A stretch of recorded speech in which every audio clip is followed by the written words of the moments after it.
प्यारे दर्शकों नमस्कार। आइए नजर डालते हैं हमारे प्यारे राज्य हरियाणा की तमाम बड़ी खबरों पर।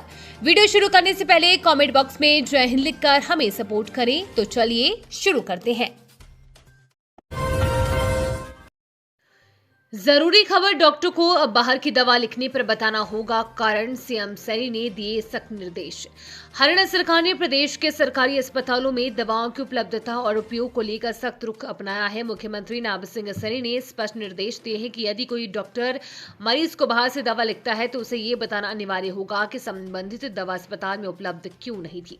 ऐसा न करने पर संबंधित चिकित्सक के खिलाफ कार्रवाई की जाएगी।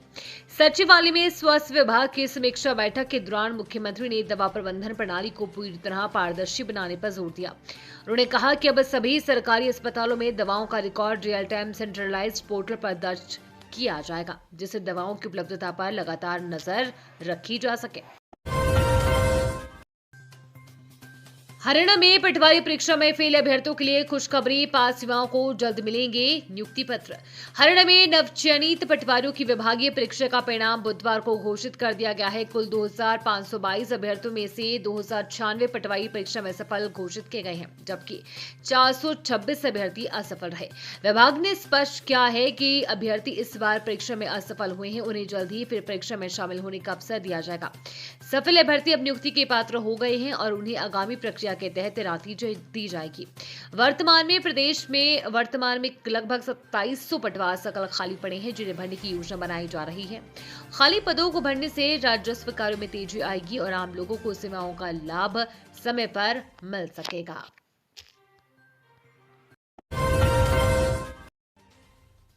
हरियाणा में 748 करोड़ का बैंक घोटाला, सरकार ने जांच सीबीआई को सौंपने का लिया निर्णय। हरियाणा में चर्चा का विषय बने बैंक घोटाले को लेकर नई अपडेट सामने आई है। इस बैंक घोटाले को लेकर सैनी सरकार ने बड़ा कदम उठाया है। सरकार ने प्रदेश के सरकारी विभाग और सार्वजनिक क्षेत्र के उपक्रमों के लगभग 748 करोड़ रुपए की कथित धोखाधड़ी और गबन की जांच अब केंद्रीय जांच ब्यूरो को सौंपने का निर्णय लिया है।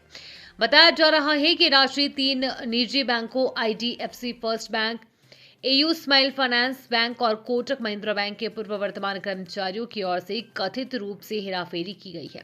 सरकार पहले चरण में आईडीएफसी फर्स्ट बैंक की जांच कराएगी, जिसमें 18 सरकारी विभागों के साथ 590 करोड़ रुपए का घोटाला हुआ है। राज्य सरकार के एक वरिष्ठ अधिकारी ने बताया कि घोटाले की गंभीरता और व्यापकता को देखते हुए सरकार ने दिल्ली विशेष पुलिस स्थापना अधिनियम की धारा 6 के तहत केंद्र सरकार को संदर्भ भेजकर हरियाणा में सीबीआई की शक्तियां और अधिकार क्षेत्र विस्तारित करने की सहमति दे दी है। नौकरी करने वाले ध्यान दें, हरियाणा में एक दिन में इतने घंटे से अधिक काम नहीं, सप्ताह में 48 घंटे की सीमा है। हरियाणा सरकार ने कर्मचारियों के काम और सुरक्षा को लेकर नियम लागू कर दिए हैं। श्रम विभाग द्वारा जारी नई अधिसूचना के अनुसार किसी भी कर्मचारी से प्रतिदिन 10 घंटे और यानी कि 10 घंटे और सप्ताह में 48 घंटे से ज्यादा काम नहीं लिया जाएगा। वहीं महिला कर्मचारियों के लिए विशेष प्रावधान किए गए हैं। हर 6 घंटे के काम के बाद आधे घंटे का विश्राम। बताया जा रहा है कि यदि रात करीब 8 से सुबह 6 बजे तक महिलाओं को काम करना होगा तो काम लेने के लिए संस्थानों को अलग से आज्ञा लेनी पड़ेगी। आज्ञा ऑनलाइन और सेल्फ सर्टिफिकेशन के आधार पर दी जाएगी। आराम के समय सहित किसी भी कर्मचारी की कुल कार्य अवधि 12 घंटे प्रतिदिन से अधिक नहीं होगी। साथ ही हर 6 घंटे के काम के बाद कम से कम आधे घंटे का विश्राम देना होगा। यदि किसी कर्मचारी से ओवरटाइम कराया जाता है तो उसे सामान्य वेतन के मुकाबले दोगुना भुगतान करना होगा। बड़ा फैसला, मंडियों में किसानों की सहूलियत के लिए हरियाणा सरकार ने बदला एंट्री का तरीका। हरियाणा के अनाज मंडियों में फसल सीजन के दौरान गेट पास करवाने के लिए घंटों लाइन में लगने वाले किसानों के लिए राहत भरी खबर है। प्रदेश सरकार ने मेरी फसल मेरा ब्यौरा और ई खरीद पोर्टल की प्रक्रिया को और अधिक सरल बनाते हुए ट्रैक्टर ट्रॉली की नंबर प्लेट की अनिवार्यता से जुड़े नियमों में बड़ी ढील दी है। अब किसान अपनी ट्रॉली पर या साधारण कागज पर वाहन का नंबर लिखकर भी मंडी में प्रवेश पा सकेंगे। दरअसल पिछले कुछ सीजन के दौरान ये देखा गया था कि मंडियों के गेट पर automatic number plate recognition system या कर्मचारी द्वारा नंबर प्लेट की फोटो लेने की प्रक्रिया में काफी समय खराब होता था। कई पुराने ट्रैक्टरों या ट्रॉली पर नंबर प्लेट स्पष्ट नहीं होती थी, जिसके कारण गेट पास जनरेट नहीं हो पाता था।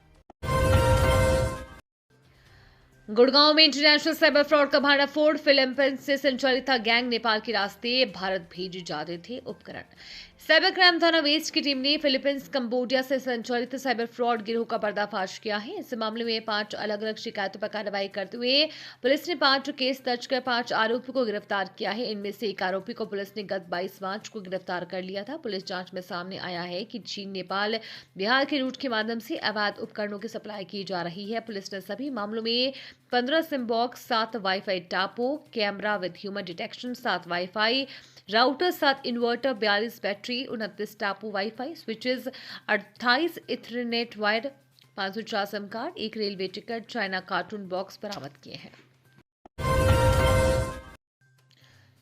जेल में लगी लोक अदालत पर 4 बंदियों को रिहा करने के आदेश। हरियाणा राज्य विधिक सेवा प्राधिकरण तथा जिला एवं सत्र न्यायाधीश सह अध्यक्ष वाणी गोपाल शर्मा के दिशा निर्देशानुसार DLSA गुरुग्राम द्वारा जिला कारागार भोंडसी में जेल लोक अदालत का आयोजन किया गया। इस पहल का उद्देश्य विचाराधीन बंदियों के मामलों का शीघ्र निपटारा कर उन्हें राहत प्रदान करना है। DLSA के सचिव राकेश कादिया ने कारागार निरीक्षण करते हुए बताया कि जेल चौक अदालत का माध्यम से बंदियों के लंबित मामलों को तेजी से निपटाया जा रहा है। इस दौरान 4 विचाराधीन बंदियों को रिहा किया गया। ये थी आज की फटाफट खबरें। हम मिलेंगे अगले बुलेटिन में, तब तक के लिए धन्यवाद और जय हिंद।